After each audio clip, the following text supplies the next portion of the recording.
The visitors were already gathered when the gates opened that morning, their voices bouncing lightly off the concrete walls of the primate building. Phones were raised, children stood on tiptoe. A few parents whispered excitedly as if they were waiting for a performance, but inside the habitat, the gorilla they had come to see did not move. Kito sat alone. Near the back wall, his massive frame folded inward, eyes fixed on a point no one else could see. His posture was not aggressive, not fearful. It was something quieter than either, an absence, as if the part of him that once reached outward had been carefully packed away. He used to be right at the glass, someone murmured. The keeper, standing nearby, didn't he answer. Just 6 months earlier, Kito had been known for his curiosity. He was the one who dismantled enrichment toys piece by piece, not out of frustration, but fascination, the one who watched keepers with tilted head and alert eyes as if memorizing how they move, the one who reacted to laughter, not startled by it, but drawn in.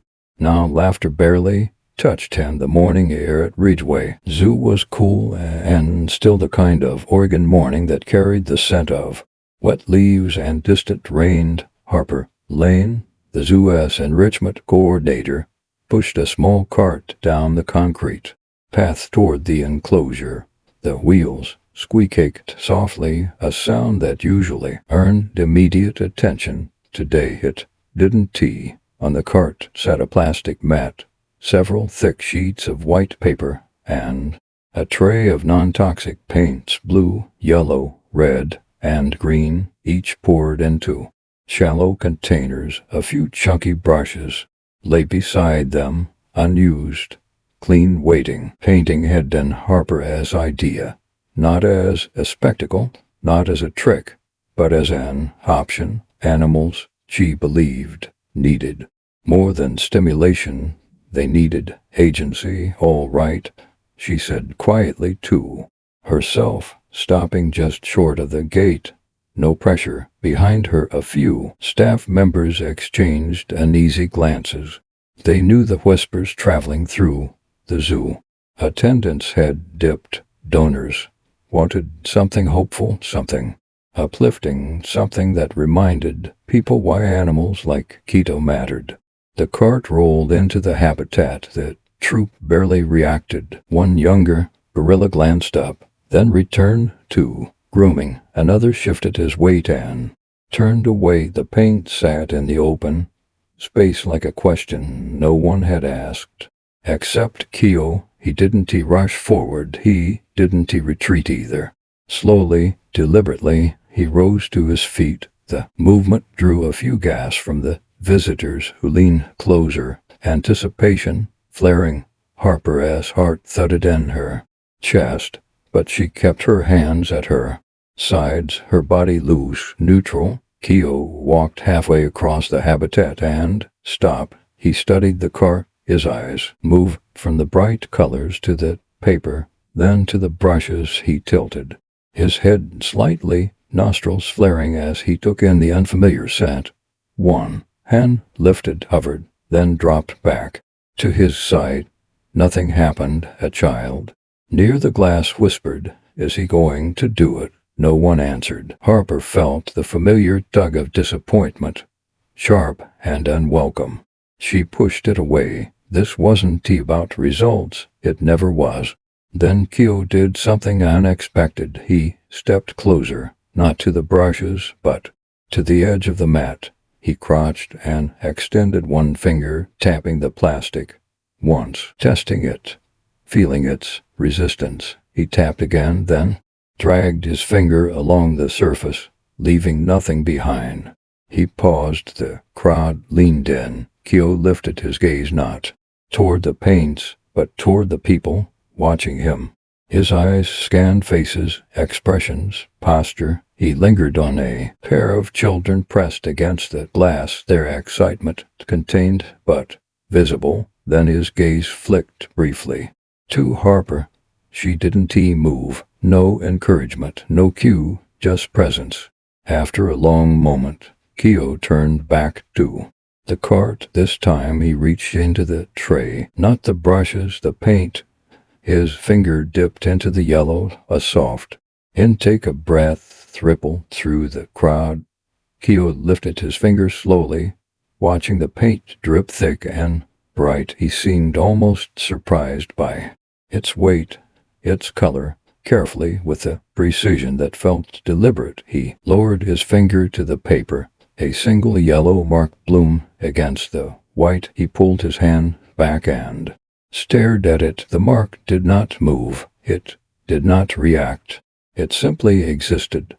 For reasons no one could explain, Kito tilted his head again and pressed his finger down a second time, close to the first mark. Then beneath them both he dragged his finger in a slow curved line. Silence fell. "It has a face," someone whispered. A soft laugh escaped from the visitors. Surprise, gentle, unforced. Kito froze. His head lifted. His eyes snapped back to the glass. He studied the sound the way he studied everything else, with attention, with intent. The laughter continued, warm and brief. Kito looked back at the paper. Then something shifted. He dipped his finger into the red this time, added a crooked arc beneath the yellow marks, a shape that was messy and imperfect and somehow unmistakable. The crowd broke into laughter. Children clapped. A keeper covered her mouth. Harper felt tears sting her eyes, though she didn't yet understand why. Kito looked up again, and for the first time in months the corners of his mouth lifted. It wasn't a grin, not yet, but it was something close enough to feel like a promise. Harper's breath caught as she watched him glance between the painting and the people, back and forth as if connecting dots. No one had taught him to see. This wasn't training. This wasn't imitation. This was recognition. In that moment, standing in front of a piece of paper stained with bright uneven color, Kito wasn't performing, he was responding. And somewhere between the yellow dots, the crooked smile, and the unexpected sound of laughter, the gorilla, who hadn't smiled in months, took the first step back toward the world. The laughter didn't fade when the visitors left. It lingered in the primate building long after the glass cleared and the phones disappeared, settling into the quiet like an afterimage. Harper Lane noticed it the next morning, not as sound, but as a shift in the air. The keepers spoke more softly. They smiled without meaning to, and inside the habitat, Kito was waiting, not by the back wall, by the mat. He sat a few feet away from the paper, posture relaxed, but alert, eyes moving between the brushes and the open space where people usually stood. It wasn't eagerness exactly. It was awareness, as if he had learned that something interesting happened there, and he was deciding whether it would happen again. Harper didn't rush it. She never did. She waited until the building was quiet, until the early morning crowd thinned to a few retirees and a school teacher with her class lingering at a respectful distance. Then she rolled the card in just as she had before. Same colors, same paper, same unspoken agreement. Nothing would be demanded. Kito watched her hands carefully. When she stepped back, he approached. This time there was no hesitation. He dipped his finger into blue, then green, dragging the colors together in a slow, thoughtful line. He paused, looked up, and listened. A child giggled, not loudly, not in surprise, in recognition. Kito stopped mid-motion and turned his head. His eyes locked onto the sound, studying it like a puzzle piece that had just clicked into place. He glanced back at the paper, then deliberately repeated the same motion. Another giggle followed, a soft "that's funny" from behind the glass. Something sparked. Kito worked faster now, switching colors, pressing harder, then lifting his finger to inspect the marks as if evaluating their effect. When the laughter grew warmer, he tilted his head and added a sudden curve beneath a cluster of dots. The reaction came instantly. Smiles, quiet laughs, a ripple of joy that passed through the small crowd. Harper felt it in her chest. This wasn't imitation. This wasn't coincidence. This was feedback. By the end of the week, the pattern was undeniable. Kito painted more when the room was calm. He experimented more when the laughter was gentle, when the nose spiked, when someone clapped too loudly or a phone camera flashed. He froze, shoulders tightening, brush dropping from his hand. He wasn't performing, he was conversing. Harper tried to explain this during the staff meeting, but words felt clumsy compared to what she was witnessing. Yes, responding to emotions, she said carefully, not commands, not attention, emotion.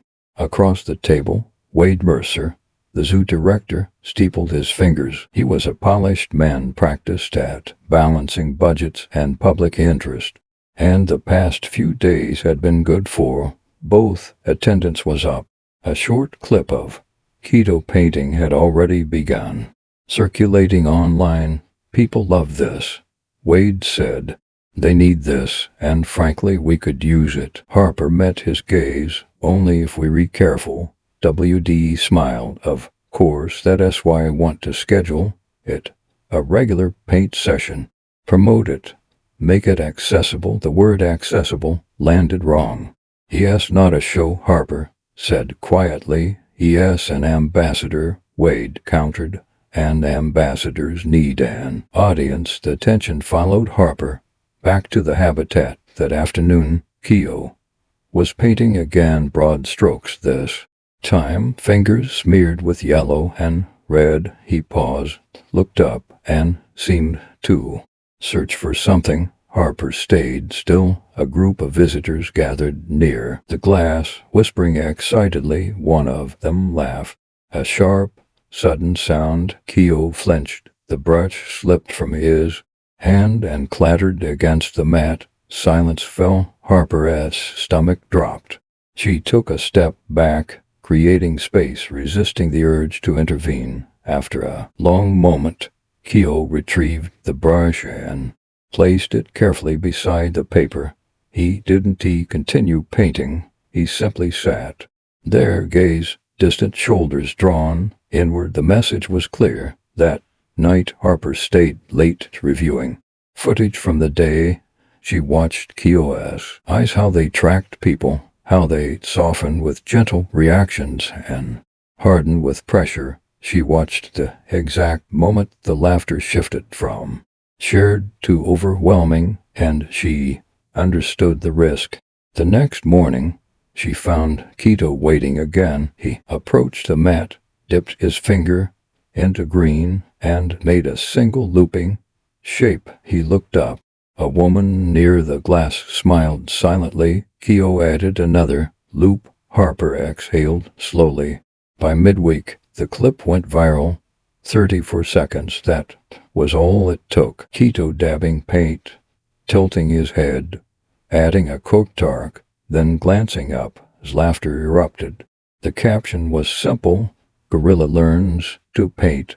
By morning, it had millions of views. The comments were a flood of delight and disbelief. People argued about whether it was intentional, whether it was art, whether it mattered. Harper didn't read them. She was too dizzy watching Kito. He noticed a difference immediately. The building filled faster. Voices echoed louder. Cameras appeared where they hadn't before. He painted once, twice, then stopped, eyes darting, posture tight. WD stood beside Harper, watching the crowd swell. This is momentum, he said. We should lean into it. Harper didn't answer. She was watching Kito stare at the paper without touching it, as if weighing a decision only he could make. That afternoon, Wade made the announcement. art date. He called it a scheduled event, a crowd, a moment. Harper felt the air leave her lungs. She found Kito later sitting at the edge of his habitat, hands folded, gaze unfocused. She sat on the floor outside the glass, close enough for him to see her clearly. "This isn't your job," she whispered, though she knew he couldn't understand the words. "You don't owe anyone anything." Kito looked at her, then back at the paint-smeared paper taped to the wall nearby. He studied it for a long time. When he finally turned away, the mat untouched beside him, Harper felt a chill settle in her chest. Laughter had opened a door, but pressure, she feared, might close it just as fast. And somewhere between joy and expectation, the fragile language Kito had begun to speak was about to be tested. The day art day arrived, the zoo felt different. Before the gates even opened, there was a hum in the air, restless, anticipatory. Staff moved faster than usual. Radios crackled with updates about crowd flow. Temporary signs had been placed along the walkways, bright and cheerful, pointing visitors toward the primate building. By mid-morning, the line stretched farther than anyone had expected. Inside the habitat, Kito sensed it before he saw it. The vibrations came first, footsteps layered over footsteps, voices overlapping, laughter bouncing hard off concrete. He lifted his head from where he sat near the back wall and turned slowly toward the glass. His eyes narrowed, not in anger, but in calculation. The world outside his enclosure had grown louder, closer, heavier. Harper Lane stood just beyond the barrier, her stomach tight with unease. She had argued for limits, smaller groups, no announcements, no countdowns, but the momentum had already carried the day forward, and now the crowd poured in shoulder to shoulder. Phones raised excitement, crackling like static. "Paint Kito," someone called. A child clapped. Another voice joined in, then another. The sound swelled. Kito rose and took one cautious step toward the mat. The paint trays gleamed under the lights, too bright to expose. He paused, eyes darting, fingers flexing at his side. Harper held her breath. Behind her, Wade Mercer smiled, scanning the crowd with satisfaction. "Look at them," he said quietly. "They reinvested." Harper didn't respond. She was watching. Kito's shoulders tightened. A chant started somewhere near the front. Not cruel, not aggressive, just enthusiastic. "Paint Kito, paint Kito." The rhythm was wrong. Kito flinched. He stepped forward anyway, as if forcing himself to meet an expectation he didn't understand, but felt pressing in from every direction. He dipped his finger into blue too quickly and slapped it onto the paper. The mark was messy and planned, a splash instead of a line. Laughter burst out loud this time. That sound hit him like a wave. Kito froze. His head snapped up. His eyes widened, scanning the faces beyond the glass. Dozens of them, all watching, all reacting. The laughter wasn't gentle now. It was sharp, unpredictable. His breathing quickened. Harper saw it instantly. "Wade," she said under her breath, "we need to stop this." But it was already unraveling. A camera flash went off. Kito recoiled as if struck. His hand plunged back into the paint tray, smearing color wildly across the paper. Yellow, red, green, blending into chaos. The movements weren't playful anymore. They were frantic, uncontained. Paint splattered onto the mat, onto his own arms. The crowd gasped, then laughed again, uncertain this time, caught between amusement and discomfort. Harper stepped forward without thinking. She didn't raise her voice. She didn't gesture wildly. She sat down right there, on the concrete floor, cross-legged, directly in Kito's line of sight. The movement caught his attention. Slowly, his frantic motion stilled. He looked at her, not at the paint, not at the crowd, but at Harper. She met his gaze and did something that felt impossibly small and impossibly brave. She raised one finger to her lips and waited. A few people noticed, the ones closest to the glass, quieted first, confusion flickering across their faces. Harper turned her head slightly and spoke, not loudly, not commandingly. "Please," she said, "just give him a moment." The request rippled outward. A mother hushed her child. Someone lowered their phone. The chanting died off, replaced by an uneasy, growing silence. Even Wade felt at the shift he had planned for. Inside the habitat, Kito's breathing slowed. He looked from Harper to the paint-smeared paper, then back again. The silence stretched, not empty, but attentive. In that quiet, Kito stepped back toward the mat. He didn't dip his hand right away. He sat. He studied the paper as if seeing it for the first time that day. Then, with careful precision, he dipped his finger into yellow and made a single curved line. He paused, looked up. No laughter, just stillness. He added another curve beside the first, then a small shape between them. The movements were slower now, intentional. The chaos from moments before faded into the background, replaced by something calmer, steadier.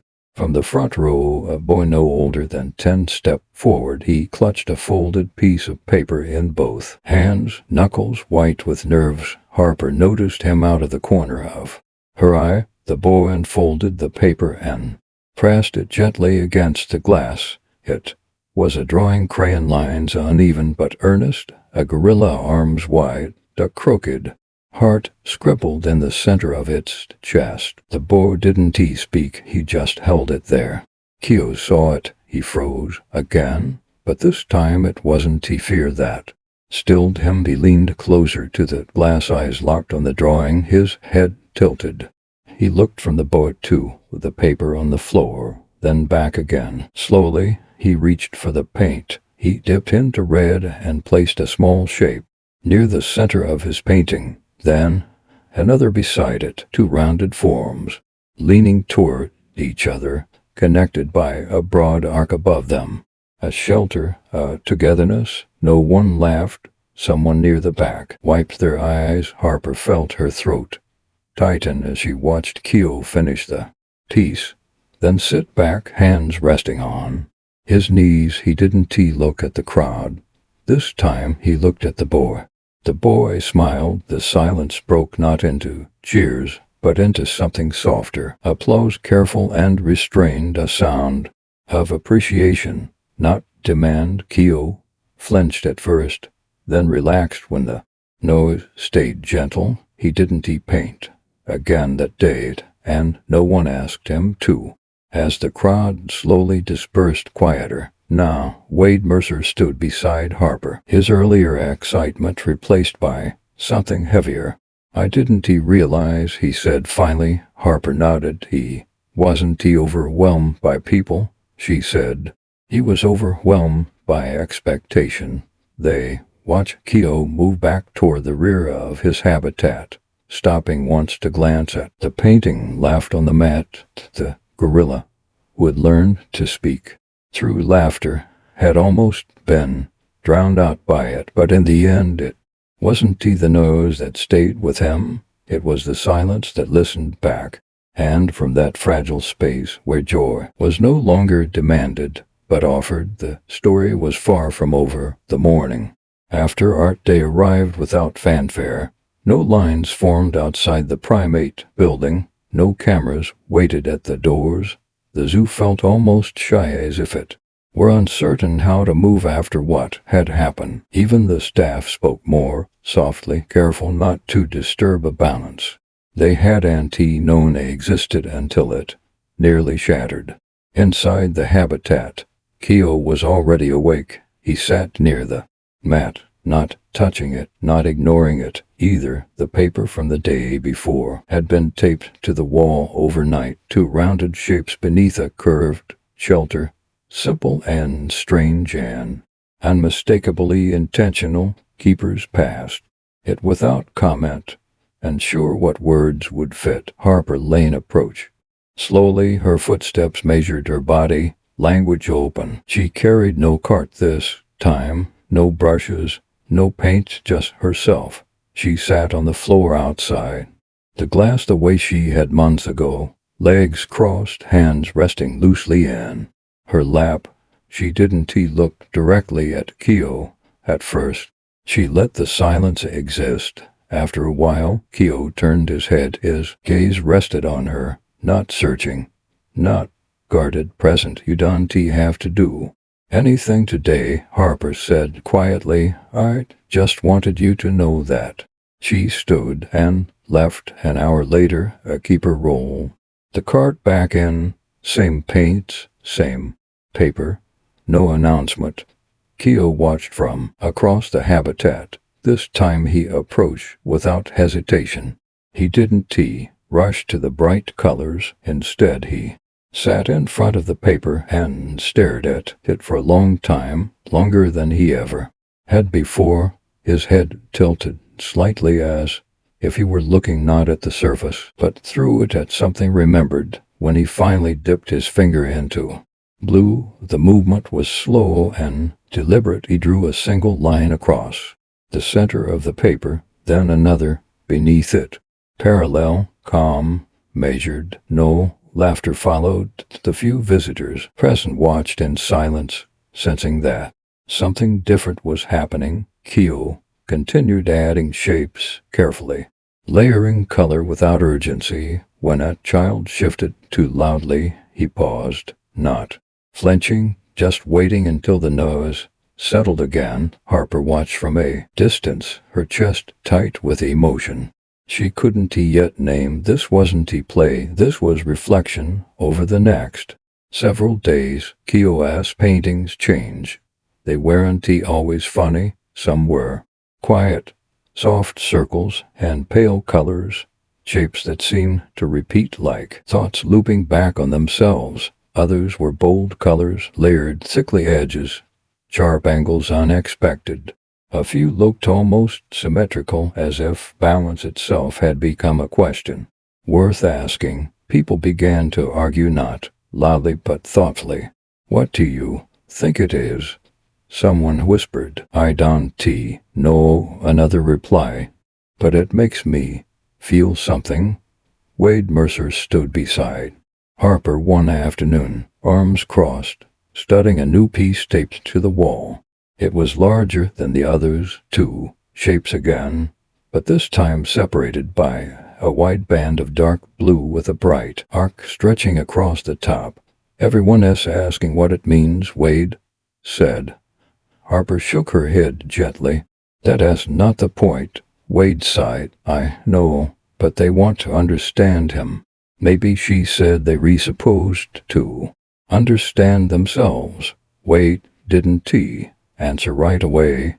Behind the glass, Kito had moved away from the mat and was sitting beside one of the younger gorillas in the troop. The juvenile watched him closely, eyes tracking every movement of his hands as he wiped paint from his fingers.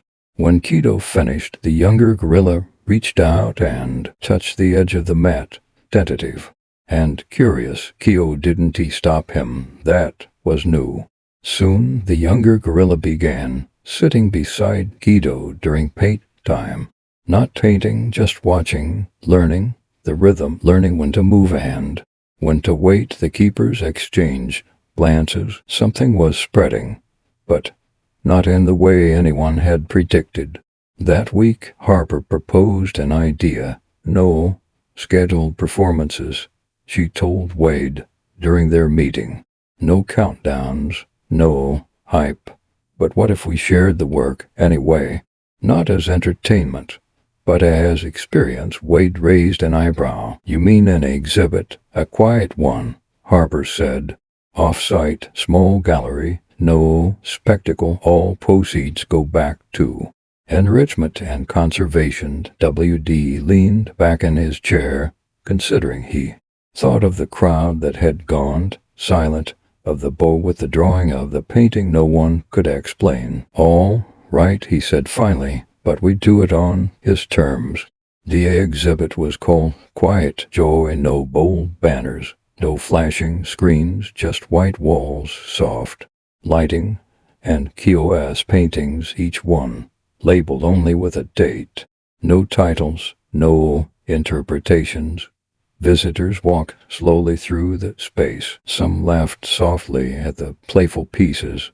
Others stood for long minutes in front of the quieter ones, arms folded, eyes distant. A woman laughed, a note in the guest book. I didn't know a gorilla could remind me to breathe. Back at the zoo, Kyo knew nothing of galleries or guest books. He only knew that the mornings were calm again, that the paint appeared without pressure, that the laughter when it came was gentle. One afternoon, the same boy from Art Day returned. Noah Harper learned. He pressed another drawing to the glass. This one filled with swirling lines and a bright yellow curve at the top, a storm turning into a sunrise. Kyo studied it carefully. Then he turned to his own paper and dipped his finger into yellow. He drew a wide arc across the top of the page.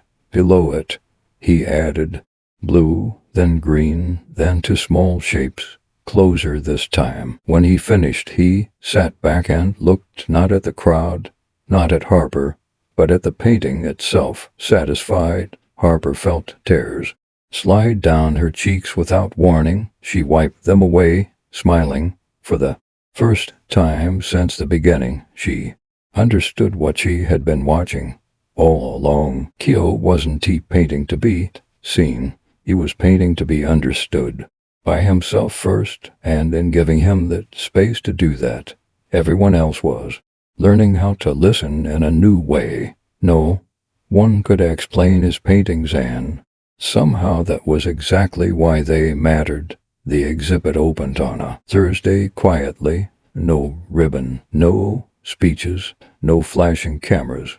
Just a modest sign outside a small local gallery a few miles from Ridgeway Zoo, printed in simple black letters, Quiet Joe. Inside, the walls were white and bare except for the paintings. Each piece was mounted at eye level, framed in light wood, labeled only with a date. No titles, no explanations, no instructions on how to feel. People moved slowly through the room. Some smiled the moment they stepped inside. Others didn't smile at all, but they stopped. They leaned in, they stayed longer than they expected. A few laughed softly at the playful pieces, the crooked curves, and bold splashes of color that seemed to wink back at them. Others stood in front of the quieter works, hands folded, eyes distant, as if listening for something just beyond sound. A woman wiped her eyes and wrote in the guest book, "This feels like permission to feel happy again without apologizing." A man wrote, "I don't know what this is, but it helped." By Sunday, every available time slot was filled. Back at the zoo, Kyo knew nothing of galleries or guest books or sold-out weekends. He knew only that the mornings had changed. The paint no longer arrived with noise or anticipation. There were no countdowns, no chants, no pressure. Humming beneath the surface, the cart rolled in quietly. The mat was laid down, the paper waited. Some days Kyo painted immediately. Other days he didn't paint at all. He sat near the mat, watching the younger gorilla who now lingered beside him, curious and attentive. When the juvenile reached toward the paper, Kyo didn't correct him. He simply shifted, making space. It was the kind of teaching that didn't announce itself. Harper Lane watched these moments with a fullness in her chest she hadn't felt in years. She had come to Ridgeway Zoo believing enrichment meant stimulation. She was leaving this season with a deeper understanding. Enrichment also meant respect. One afternoon she found Wade Mercer standing at the edge of that habitat, arms crossed, his expression thoughtful. I didn't think it would go like this, he admitted. Harper smiled. Neither did I. Wade nodded toward Kito, who was gently wiping paint from his fingers with a piece of cloth. Movements slow and precise. He changed the way people see this place. W said he changed the way I see it. That change rippled outward. Visitors stayed longer, now not rushing from exhibit to exhibit. They talked more quietly. They asked better questions. Parents knelt beside their children and asked not what the animals were doing, but how they might be feeling. Teachers wrote in, asking about the paintings, about enrichment, about joy. One elementary school nearby started something they called Quiet Time Fridays. 15 minutes, paper, crayons, no instructions, just space. They sent photos. Harper taped one of them to the staff board. Noah, the boy from Art Day, returned with his class a few weeks later. They stood in front of the glass, drawings in hand, not pressing, not calling out, just waiting. Kito noticed them. He approached the mat, dipped his finger into yellow, and drew a wide curve, then another beneath it, a familiar shape, but softer this time, less playful, more grounded. He looked up. Noah smiled. Not why, not loud, just enough. That was enough. As summer edged closer, the zoo unveiled a new mural near the primate building. It was large, but not overwhelming, 10 feet tall, painted with shapes drawn directly from Kito's work, spirals, curves, a lopsided arc that looked like it might become a smile if you waited long enough. At the center was a small plaque, Kito the painter, because joy is worth protecting. Visitors took photos. Children stood in front of it, imitating the shapes with their arms. But inside the habitat, Kito didn't look at the mural. It was Friday. The cart arrived. He clapped once. Not for attention, just because it felt right. He picked up a brush this time. Instead of using his fingers, he dipped it into purple, then yellow, mixing them slowly until the color softened. He painted 2 small dots near the top of the page, then paused. Was it a face, a bird, a memory? No one rushed to decide. Kito added a line beneath the dots, then a small mark off to the side. He tilted his head, considering. Finally he placed the brush down and leaned back. Finished. Harper watched from a distance, her hands folded, heart steady. This wasn't fame. This wasn't performance. This was presence. Later that afternoon, Wade sent out a memo. It was brief, effective immediately. It read, all enrichment programs will prioritize choice, calm, and animal engagement. There were no objections. As the sun dipped low and the zoo quieted, Harper returned to the spot by the glass where she had once sat with nothing but hope and patience. Kito approached his painting, propped against the wall behind him. He lifted his hand. Harper lifted hers. They didn't touch. They didn't need to. Between them was everything that had changed, because one gorilla had reminded an entire community of something simple and easily forgotten. Joy doesn't need to be loud to be shared. Sometimes it just needs room to breathe. Kito never set out to inspire anyone. He didn't paint to impress, to entertain, or to become a symbol. He painted because in the quiet space he was finally given, it felt right. And that may be the most powerful lesson of all. This story reminds us that joy is not something that can be scheduled, demanded, or manufactured. The moment people try to turn Kito's creativity into a performance. It faltered the moment expectations grew. Louder than understanding connection began to slip away, but when the noise faded, when curiosity replaced pressure, and presence replaced applause, something extraordinary returned. Kito taught an entire community that creativity thrives where there is safety, that expression blossoms when choice is honored, and that listening, real listening, is often more transformative than any plan we think we need to impose. For the keepers, the lesson was humbling. Care is not control, enrichment is not entertainment. Respect means allowing animals to lead, even when that path doesn't fit our timelines or trends. For visitors, Kito's paintings offered something deeper than laughter. They offered permission to slow down, to feel without explanation, to smile without justification. And for all of us watching from beyond the glass, there is something profoundly human in what Kito revealed. We live in a world that constantly demands performance. Be louder, be faster, be better, be visible. Kito quietly pushed back against that narrative. He showed us that meaning can exist without explanation, that joy does not need perfection, and that some of the most beautiful things happen when we stop asking, "What is this supposed to be?"